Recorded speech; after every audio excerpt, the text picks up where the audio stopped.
रामकृष्ण हरी मैत्रिणींनो, रामकृष्ण हरी मैत्रिणींनो, मी आज ज्वारीचे आंबलीचे पापड बनवणार आहे। त्यासाठी मी ज्वारीला 3 दिवस पाण्यात भिजत ठेवले होते आणि त्याचं पाणी काढून टाकले। हे पहा, आता माझी ज्वारी किती छान भिजलेली आहे। मी आता ह्या ज्वारीला मिक्सरवर फिरवून घेते बारीक। ज्वारीला मिक्सर करताना मी वेगळं पाणी टाकलेलं आहे। हे पहा, आता आपलं छान मिक्सर झालेलं आहे। हे पहा, या पद्धतीने मी थोडंसं रवाळ मिक्सर करून घेतलेलं आहे। आता मी ह्याला एका गाळणीने गाळून घेते। आता मी ज्यूस गाळायच्या गाळणीने आता हे सगळं गाळून घेते। वर पूर्ण चोथा राहील आणि खाली छान पाणी गळून जाईल। त्याला असं करून पूर्ण गाळून घेते आणि सगळी ज्वारी ह्याच पद्धतीने मिक्सर करून गाळून घेते।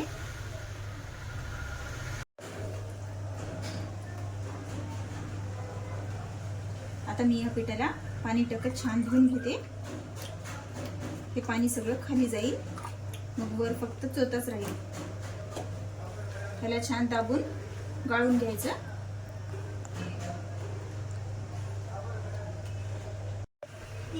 जर आपण जास्त काळा चोथा काढला तर आपले पापड काळे होतील। त्याच्यामुळं जास्त असं काळाभोर चोथा काढायचं नाही।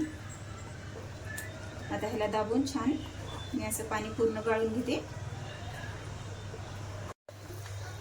हे पहा, आता मी सर्व पाणी ह्याच्यातलं काढून घेतलेलं आहे। आता ह्या पद्धतीने आपला चोथा निघालेला आहे। आता मी हा चोथा काढून घेते। हे पहा, या पद्धतीने आपला चोथा इथे निघेल आणि मग आपल्याला छान पांढरं शुभ्र पाणी डब्यामध्ये जमा होईल। आता ह्याला पूर्ण एक रात्र असंच ठेवायचं, मग सकाळी आपण ह्याचे पापड बनवूया।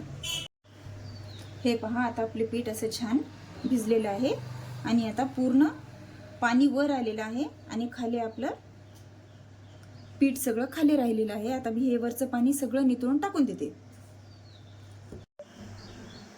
हे पहा, मी सर्व पाणी वरचं असं टाकून देणार आहे। हे पहा, आता खाली असं छान पीठ आपलं बसलेलं आहे। आता मी त्याच्यामध्ये थोडंसं पाणी टाकून त्याला कालून घेते, वेगळं पाणी।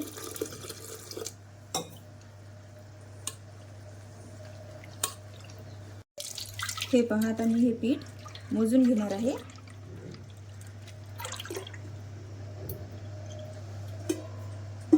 माझं एवढं अर्ध पातेलं भरलेलं आहे। आता मी ह्याच पातेल्याने 4 पातेले पाणी गरम करायला ठेवणार आहे वर गॅस। हे पहा, मी आता पाणी गॅसवर उकळायला ठेवलेलं आहे। त्याच्यामध्ये मी चवीप्रमाणे मीठ टाकून घेते आणि मग उकळी येण्यासाठी असंच ठेवते। आता पाण्याला उकळी आलेली आहे। मी ह्याच्यातलं थोडंसं पाणी काढून घेते, कारण आपल्याला पातेलं धुण्यासाठी लागेल।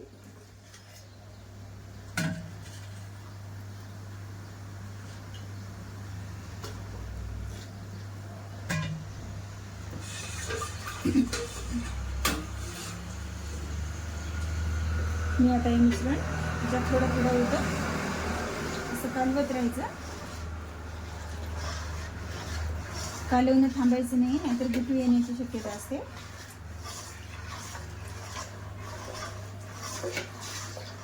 हे पहा, मी थोडं थोडं होतं असं कालवायले।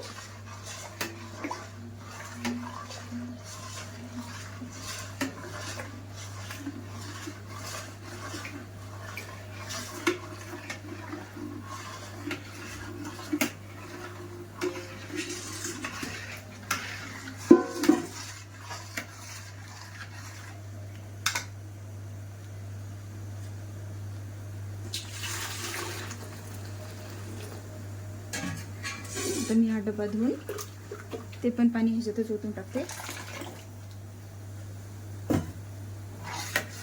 आणि लगेच कालवत राहायचं।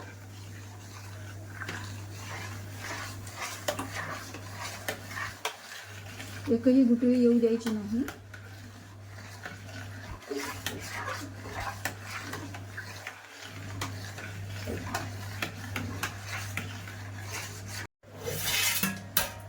हे पहा, आता आपला आंबील शिजून झालेला आहे.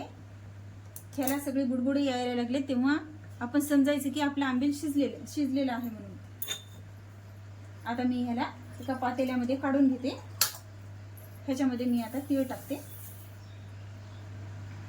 जिरा टाकायचं नाही. जर जिरे टाकला तर आंबील पिवळसर होईल, पांढरे शुभ्र पापड होणार नाही. हे पहा, मी थोडंसं आंबील असं प्लेटावर टाकते. हे पहा, आपलं आंबील असं पळून जात नाही, म्हणजे हे आपलं आंबील तयार झालेलं आहे. आणि आपण पापड जेव्हा टाकतो तेव्हा फक्त असं ओतायचं, त्याला फिरवायचं. हे पहा, मी एक धोतर पाण्यामध्ये ओलं करून घेतलेलं आहे आणि त्याचं पूर्ण पाणी पिळून काढलेलं आहे. आता मी हे गच्चीवर नेऊन टाकते, मग आपण ह्याच्यावर पापड टाकूया.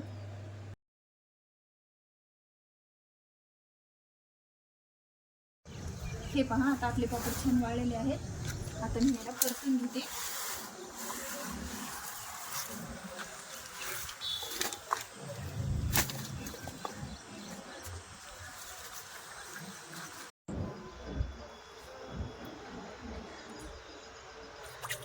आता मी या पापडांना पाणी टाकून घेते, म्हणजे हे पापड छान भिजतील आणि मग आपल्याला काढायला सोपं जाईल.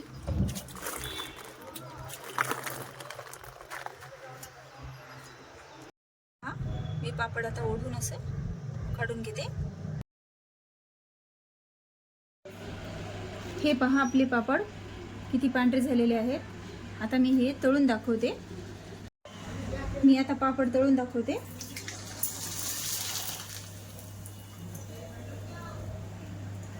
हे पहा, किती पांढरे शुभ्र पापड आपले झालेले आहे.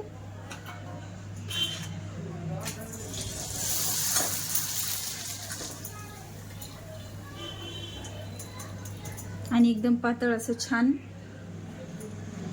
झालेलं आहे.